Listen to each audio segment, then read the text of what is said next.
2 ದಿವಸದ ಹಿಂದೆ ನಮ್ಮ ಕ್ಷೇತ್ರದ ಶಾಸಕರಾದಂಥ ಅಲ್ಲಂ ಪ್ರಭು ಪಾಟೀಲ್ ಅವರು ಜನಸ್ಪಂದನ ಕಾರ್ಯಕ್ರಮವನ್ನು ನಮ್ಮ ಪಟ್ನಾ ಗ್ರಾಮದಲ್ಲಿ ಆಯೋಜನೆಯನ್ನು ಮಾಡಿದ್ದಾರೆ. ಆ ಸಂದರ್ಭದಲ್ಲಿ ನಿರಂತರವಾಗಿ ಬರುವಂಥ ಮಳೆಯಿಂದ ಬಹಳಷ್ಟು ಬೆಳೆಗಳು, ಅದು ಹೆಸರಾಗಿರ್ಬೋದು, ಉದ್ದಾಗಿರ್ಬೋದು ಮತ್ತು ತೊಗರೆ, ಉಳ್ಳಾಗಡ್ಡಿ, ಈ ರೀತಿ ಬೆಳೆಗಳು ಬಹಳಷ್ಟು ಹಾನಿಯಾಗಿದೆ. ಆ ಜನಸ್ಪಂದನ ಸಮಯದಲ್ಲಿ ಅವರಿಗೆ ರೈತರ ಭೂಮಿಯಲ್ಲಿ ಆದಂಥ ಬೆಳೆ ಹಾನಿಯನ್ನು ಅವ್ರ ಕಣ್ಣಿಗೆ ಕಾಣಿಸ್ಲಿಲ್ಲ. ಅವರು ಯಾವ ರೈತರ ಭೂಮಿಗೂ ಕೂಡ ಭೇಟಿ ಕೊಡಲಿಲ್ಲ. ಇವತ್ತು ತಮ್ಮ ಗಮನವನ್ನು, ಯಾರು ರೈತ ಸಂಕಷ್ಟದಲ್ಲಿದ್ದಾನೆ ಅವರಿಗೆ ಪರಿಹಾರ ಕೊಡುವಂಥದ್ರಲ್ಲಿ ಇವತ್ತು ತಾವು ಗಮನವನ್ನು ಹರಿಸಬೇಕು.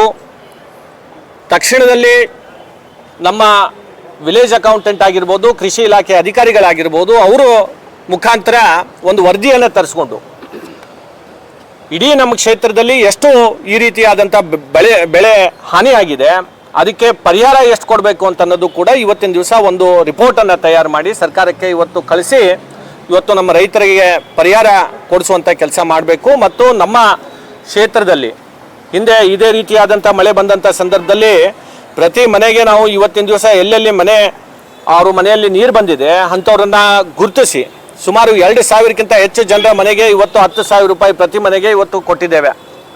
ಇವರು ಕೂಡ ಆ ಮಾದರಿಯಲ್ಲಿ ಸುಮಾರು 25,000 ರೂಪಾಯಿಯನ್ನು ಪ್ರತಿ ಮನೆಗೆ ಇವತ್ತು ಪರಿಹಾರವನ್ನು ನೀಡಬೇಕು ಅಂತ ಹೇಳಿ ನಾನು ಈ ಸಂದರ್ಭದಲ್ಲಿ ಆಗ್ರಹ ಮಾಡ್ತೇನೆ.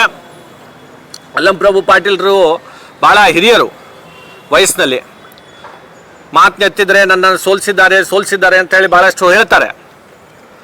ನೀವು ಯಾವ ರೀತಿ ಗೆದ್ದಿದ್ದೀರಿ ಅಂತ ಅನ್ನೋದು ಕೂಡ ನನಗೆ ಗೊತ್ತಿದೆ, ಅದೆಲ್ಲ ಕೂಡ ನಾನು ಈಗ ಚರ್ಚೆ ಮಾಡೋಕ್ಕೆ ಹೋಗೋದಿಲ್ಲ. ಆದರೆ ಜನರು ಈ ಭಾಗದ ಜನರು ನಿಮ್ಗೆ ಅವಕಾಶ ನೀಡಿದ್ದಾರೆ. ದಯಮಾಡಿ ತಾವು ಜನರ ಸಂಕಷ್ಟಕ್ಕೆ ಇವತ್ತಿನ ದಿವಸ ತಾವು ನಿಲ್ಲಬೇಕು. ಈ ಭಾಗ ಹೆಚ್ಚು ಅಭಿವೃದ್ಧಿ ಕಡೆ ತಾವು ಗಮನ ಹರಿಸಬೇಕು. ಅದನ್ನು ಬಿಟ್ಟು ಇವತ್ತು ಕೇವಲ ಟೀಕೆ ಮಾಡುವಂಥದ್ದು, ವೈಯಕ್ತಿಕವಾಗಿ ಮಾತನಾಡುವಂಥದ್ದು, ಇದನ್ನು ನಿಲ್ಲಿಸಬೇಕು.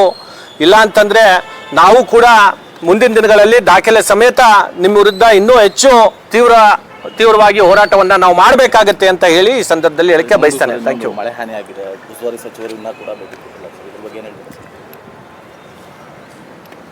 ಮೊದಲು ಶಾಸಕರು ಕೊಡಲಿ. ಇಲ್ಲಿ ಶಾಸಕರೇ ಇವತ್ತಿನ ದಿವಸ ಅವರು ಎಲ್ಲಿ ಕಾಣಿಸ್ತಾನೆ ಇಲ್ಲ. ತಮ್ಮ ಕ್ಷೇತ್ರದಲ್ಲಿ ಇವರು ವರದಿಯನ್ನು ಕೊಟ್ಟು ಸರ್ಕಾರಕ್ಕೆ ಕೊಟ್ಟರೆ ಸರ್ಕಾರದಿಂದ ಅನುದಾನ ಕೊಡ್ತಾರೆ. ಇವರು ಈ ಶಾಸಕರಿಗೆ ಇವತ್ತು ಮೊದಲು ಅವರಿಗೆ ಇದರಲ್ಲಿ ಭಾಳಷ್ಟು ಉತ್ಸಾಹ ಇಲ್ಲ ಅವರಿಗೆ. ಹೀಗಾಗಿ ಅವ್ರು ಭಾಳ ಕಾಲ ಅನ್ನ ಮಾಡ್ತಾ ಇದ್ದಾರೆ. ಮೊದಲು ಅವರ ಅಭಿವೃದ್ಧಿ ಕಡೆ ಇವತ್ತು ಗಮನ ಕೊಡಲಿ ಅಂತ ಹೇಳಿ ಈ ಸಂದರ್ಭದಲ್ಲಿ ಹೇಳ್ತಾ ಇದ್ದಾರೆ. Thank you.